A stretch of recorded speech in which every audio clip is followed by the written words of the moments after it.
쏟아지는 장대비에 사람들의 발이 꽁꽁 묶인 어느 오후. 하지만 남잔 비를 뚫고 꼭 가야만 하는 곳이 있습니다. 오토바이를 몰고 가던 그가 멈춘 곳은 서울의 한 주택가. 휴대전화를 내내 들여다보고는 잠시 뒤 손에 뭔가를 쥐고 나옵니다. 상품권 받아서 이걸 상품권 바꾸는 데서 바꿔서 그 현금으로 고객님 원하시는 약을 사서 다시 보내드리겠습니다. 상당히 좀 까다로운데요. 아, 복잡하네요. 네. 거스름돈 챙겨가지고 이렇게 네. 전달하면 되는 거예요? 힘든 일, 귀찮은 일, 시간이 없어서 못하는 일, 무슨 일이든 시켜만 주세요. 일명 잔심부름 센터. 이런 걸 시켜도 될까 싶은 일들도 여기선 다 됩니다. 오늘의 첫 번째 업무는 대신 약 사다 주기. 아픈 고객에게 약과 거스름돈을 전해주는 것으로 임무를 완료했는데요. 곧바로 또 다른 주문이 들어왔습니다. 고객으로부터 건네받은 것은 다름 아닌 돈다발? 꽤 많은 돈이에요. 대체 무슨 일인 걸까요? 네, 바로 대신 소금해 줘. 네, 송금하는 일까지 대신해 주는 겁니다.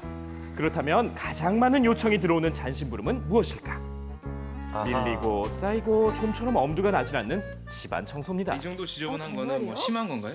아니 보통이 이것보다 더 심한 데도 있는데 여기는 그래도 깔끔한 편이에요. 이게 깔끔한 제일 심했을 때는 편이에요? 어땠어요? 그때는 그냥 발 디딜 데가 없었어요. 어허. 이게 참 가격 축적된 청소 노하우로 실력을 발휘하는 남자. 분리수거는 기본. 옷은 반듯하게 개어서 색깔별, 종류별로 정리하고 너무 섬세하시네요. 그리고 말끔하게 청소까지? 설거지도 합니다. 와. 살림 9단의 주부 못지 않은데요. 그런 건 하면 얼마 정도? 20분 기준 잡아서 10,000원에서 15,000원. 시간으로 측정하나 봐요.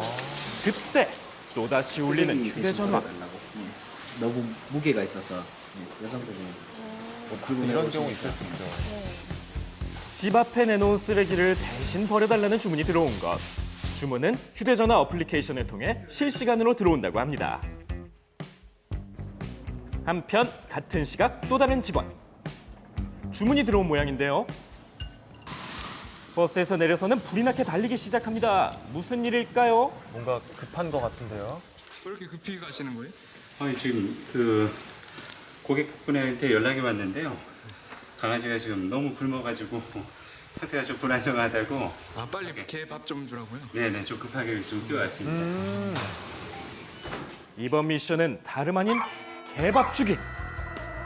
진짜. 장시간 공복 상태인데다 낯선 사람까지 침입해서일까? 좀 신경이 예민해요. 꽤나 날카로워진 고객님. 눈치가 이만저만이 아니지만 쾌적한 식사 환경을 위해 화장실 청소부터 합니다. 왜냐면 낯서니까. 마음은 다급하지만 이럴 때일수록 당황하지 않고 침착하게 주어진 일을 차근차근 해내는 남자. 도와주라는 너무 좋네요. 사료에 물까지 세팅 완료입니다. 외부인이니까.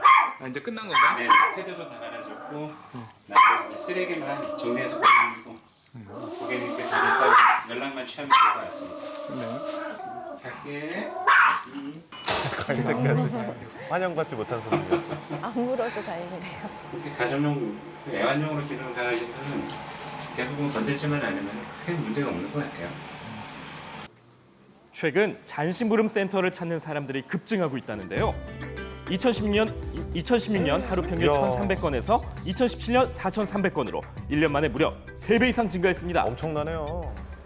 찾는 사람들이 많다 보니 종종 황당한 업무도 들어온다는데 제가 지금까지 한 230건 했거든요.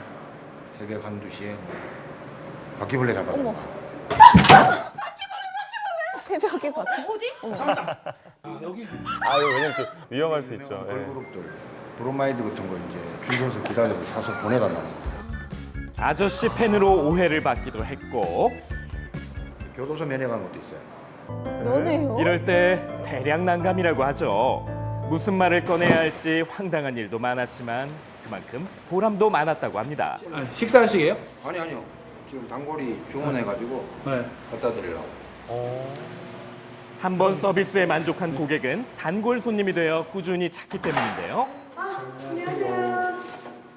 또 진짜 아이 키우는 어머님들은 아, 제가 감기 자리를 때문에 비울 수가 없어서. 해장국이 너무 먹고 싶은데 이제 애기들이랑 좀 같이 나가서 사올 수가 없으니까 이럴 때 뿌듯하다고 하네요. 이런저런 심부름을 이렇게 쭉쭉 하다 보니까 기존 배달보다는 뭔가 좀 고객과 소통하는 부분이 있고 그게 그 순간으로 끝날지라도 재밌다라는 생각이 듭니다. 고객과 소통이 중요한 일인 만큼 직원의 서비스 교육도 주기적으로 시행하는 것이 일반 배달업과의 차이점이라고 합니다. 해질 무렵 마지막 주문이 들어온 곳은 주택가의 한 원룸. 등을 교체해달라고 미션 요청이 들어와서요. 아 전등 교체요? 네, 전등 교체해주러 왔습니다. 혼자 사시는 분들은 전구를 혼자 갈아 끼우기 힘든 여성들이 주로 부탁하는 일이라는데요. 무섭게 느낄 수 하지만 있잖아요. 네. 베테랑 직원에게 이 정도의 심부름은 식은 죽 먹기. 심부름도 아니라고 합니다.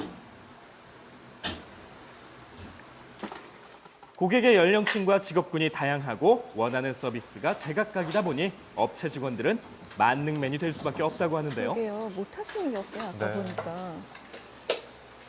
됐습니다. 박수가 저절로 나오죠. 얼마나 답답하셨겠어요. 정말 고맙죠. 이런 주문이 늘어나는 이게 이유는 가정비 뭘까요? 발생이는 그런 추세다 보니 예전보다 이런 미션들이 많이 올라오는 것 같아요. 1인 가구가 증가하면서 생활 밀착형 잔심부름이 늘고 있는 겁니다. 지극히 당연한 거죠. 예전에 다 집안에서 했던 일들, 식구들끼리 도와줬던 일, 뭐 이웃끼리 도와줬던 일들이거든요. 좀 안타깝긴 하지만 그들도 바쁘니까 또 내가 이제 그들한테 부탁하는 것이 민폐가 되지. 빠르고 편리함을 추구하는 요즘 세태와 맞물려 나날이 성장 중인 잔심부름 서비스.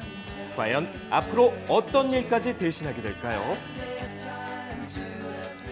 네, 정말 황당한 주문들이 많기도 한데요. 네. 좀 편리하기도 할 것 같아요. 조정식 아나운서는 뭐 누가 대신 해줬으면 좋겠다 이런 거 있나요? 많죠. 뭐 아침에 우리 워낙 일찍 일어나니까 네. 뭐 깨워주는 거 또 맛집에서 줄 되게 길 때 대신 줄 그거 되게 서주시면 괜찮겠네요. 너무 좋을 것 같고 또 막 몸이 고단할 때 네. 집에 이렇게 밥 따뜻하게 이렇게 된장찌개 이런 거 결혼을 끓여놓으면 하시지. 그냥. 그러니까요. 그러면 가장 좋은 방법인 것 같습니다.